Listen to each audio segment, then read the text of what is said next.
Ukraine's chilling death calculus has revealed the staggering cost of each square kilometer seized by Vladimir Putin in his bloody war. A shocking set of statistics has uncovered just how many men the despot has lost, as well as the tanks he has let be destroyed in order to make his territorial gains. The numbers have been worked out by Ukraine's Kortitsia Operational Strategic Group. They took into account how many tanks, weapons, and human lives have been lost over the war per the amount of land the tyrant has grabbed. The group revealed that in the first 3 months of 2025, Russia spent an average of 146 soldiers, 1 tank, 2 armored combat vehicles, and 4.5 artillery pieces per square kilometer of Ukrainian territory. Despite the huge toll the war is taking on Russia, Putin has continued to throw his men into his meat-render war effort. Last month, the Kremlin announced they are looking to call up another 160,000 troops in the biggest mobilization in the last 14 years. Despite the huge drive in numbers, the country's defense ministry claimed the campaign is in no way connected to the war in Ukraine. It comes as the Russian tyrant has once again ramped up attacks on Ukraine in recent weeks. Putin launched devastating missile assaults on Ukraine over the weekend in some of the most intensive and sustained attacks of the whole conflict. Vlad's forces unleashed deadly K-101 missiles from over the Caspian Sea, in breach of the naval ceasefire announced in March. NATO was forced to raise its warplanes in response, both Polish and from other allied members, to patrol airspace bordering Ukraine.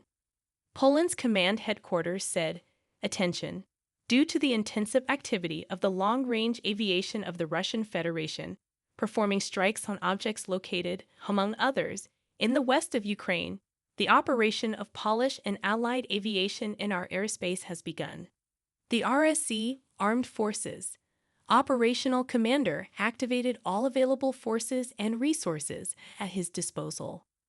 On-call fighter pairs have been scrambled, and ground-based air defense and radiolocation reconnaissance systems have reached a state of highest readiness.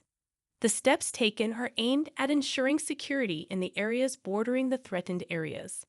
The RSC Operational Command is monitoring the current situation, and subordinate forces and resources remain in full readiness for immediate response.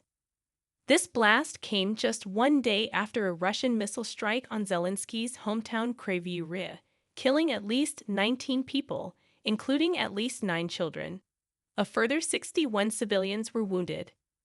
Bloodied survivors were seen staggering into the open or being pulled from the rubble on stretchers as flames roared from shattered buildings.